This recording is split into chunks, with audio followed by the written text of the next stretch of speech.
Avez-vous déjà été témoin d'un moment où une seule phrase suffisait à arrêter le monde entier ? Quand Pierre Garnier a écrit sur les réseaux sociaux « Je n'ai plus besoin de me taire, je t'aime Elena, et cet amour est réel », ce n'est pas juste une confession, ce fut une explosion émotionnelle qui a secoué tout le showbiz français. Mais que se cache-t-il derrière ce statut ? Est-ce vrai ou est-ce un acte intelligent ? Est-ce une confession du cœur ou un tour de passe-passe artistique ? Rejoignez-nous dans un voyage à la découverte de l'amour entre Pierre et Elena, une histoire d'amour silencieuse mais puissante.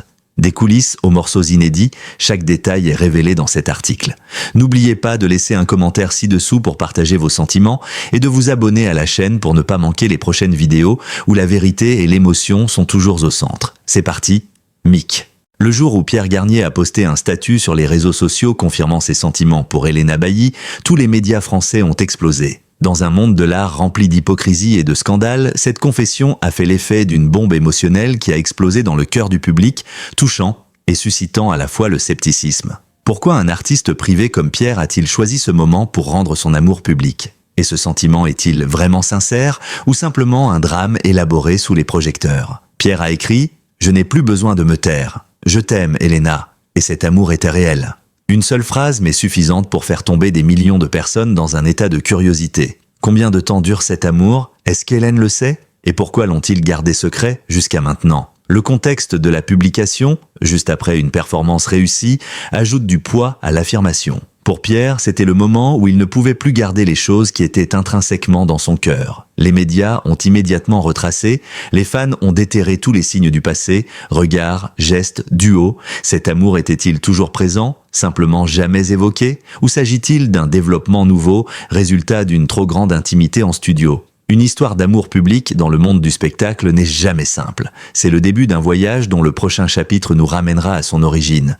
La première salle de musique dans laquelle Pierre et Elena sont entrés ensemble. Pierre et Elena se sont rencontrés pour la première fois non pas sous les projecteurs, mais dans un ancien studio d'enregistrement où les deux se sont associés pour expérimenter un nouveau duo. Dès le premier instant, il y avait une énergie tranquille entre les deux, pas forte mais remplie d'émotions. Dans le monde compétitif et mesuré de la musique, c'est rare. Chanter ensemble, créer ensemble, partager des moments d'échec et de succès. Leur amitié s'est développée, se transformant en quelque chose de plus profond. Personne dans l'équipage n'osait crier son nom, mais tout le monde ressentait clairement cette connexion silencieuse. Elena regardait souvent Pierre en silence, tandis qu'il se concentrait sur la composition, et Pierre gardait toujours des morceaux de musique inachevés en attendant ses commentaires. Les moments où ils chantent en duo sont les moments où la scène devient spéciale. Le public n'entend pas seulement de la musique, il ressent un étrange flux émotionnel entre les deux jeunes artistes. Mais alors que le public était fasciné par le couple d'artistes, Pierre et Elena restèrent discrets.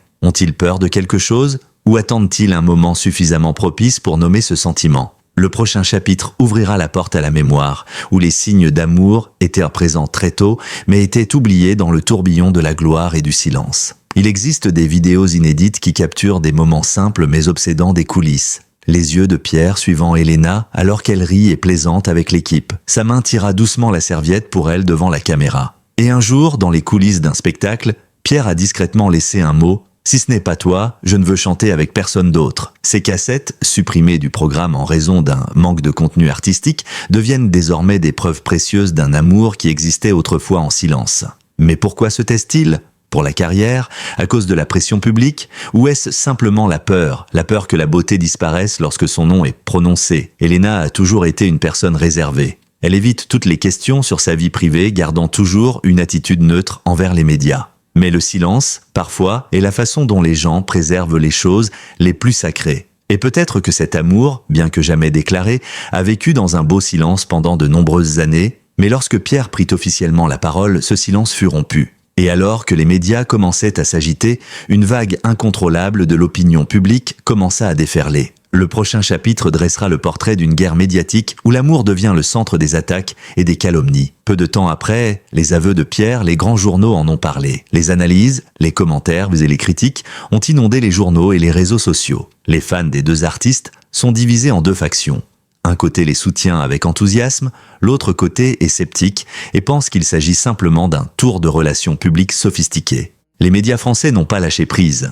Chaque fois que Pierre apparaissait seul, les paparazzis demandaient « Où est Elena? Chaque fois qu'Elena refusait de donner des interviews, les gros titres disaient « Que cache-t-elle? L'amour, une émotion personnelle, devient soudainement un champ de bataille public où chaque mot est disséqué. » Pierre, autrefois un artiste calme, fait désormais face à une pression terrible.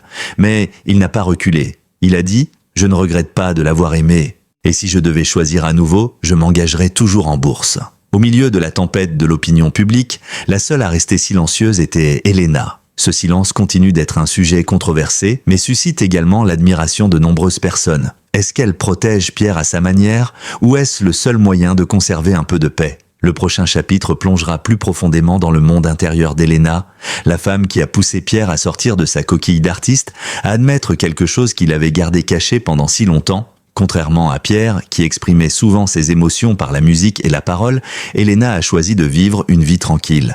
Mais c'est ce calme qui crée une attraction particulière. Elle n'avait pas besoin de dire grand-chose, ses yeux, ses gestes et sa présence racontaient leur propre histoire. Ses amis disaient qu'Elena tenait un journal intime, enregistrant souvent ses émotions au cours de la journée. Elle a gardé tous les souvenirs des premières séances d'enregistrement. La feuille avec les accords écrits par Pierre, un médiator de guitare qu'il a oublié. Chaque petite chose était conservée par elle comme un trésor. Elle aimait Pierre comme personne d'autre ne pouvait le faire, silencieusement, patiemment et profondément, a déclaré un ami proche. À cause de cet amour, elle a choisi de ne pas parler lorsqu'elle a été attaquée. Elle a choisi de se retirer, laissant Pierre face aux médias. Mais cela ne veut pas dire qu'elle est indifférente. Elena suivait toujours chaque pas de Pierre, le protégeant toujours silencieusement de sa propre petite présence.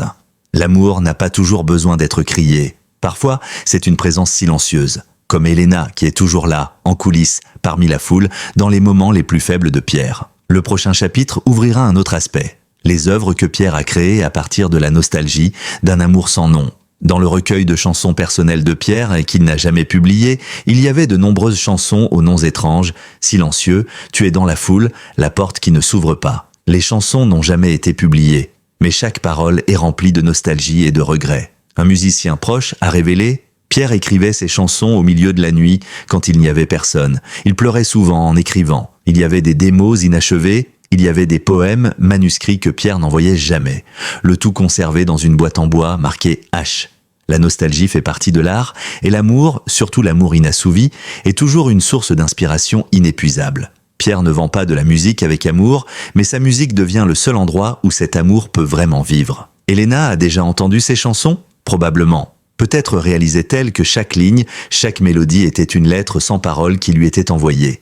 Et puis, quand Pierre a rendu public son amour, ses chansons ont peu à peu trouvé la lumière. Mais, est-ce que devenir public est de la bonne chose à faire? Le dernier chapitre abordera la plus grande question de toutes. Cet amour, même sincère, durera-t-il? Ou est-ce juste un moment comme une chanson qui va et vient? Pierre s'assoit pour une interview spéciale où il répond pour la première fois à toutes les questions sur Elena avec franchise. Lorsqu'on lui demande « Penses-tu que cet amour durera toujours ?» Pierre resta silencieux quelques secondes, puis répondit « Je ne sais pas. Mais pour l'instant, je l'aime de tout mon cœur. » La réponse était à la fois sincère et déchirante. Il ne fait aucune promesse, aucune fioriture. C'est la vérité nue d'un artiste vivant fidèle à ses émotions.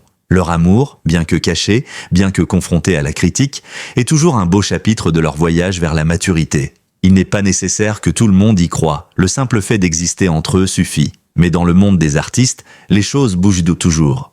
Qui sait à quoi ils ressembleront dans un an? La seule chose à laquelle on peut s'accrocher, c'est le moment où l'on a le courage d'aimer vraiment, d'aimer quoi qu'il arrive. Et c'est peut-être cet instant, et non l'éternité, qui a rendu légendaire l'amour entre Pierre et Elena.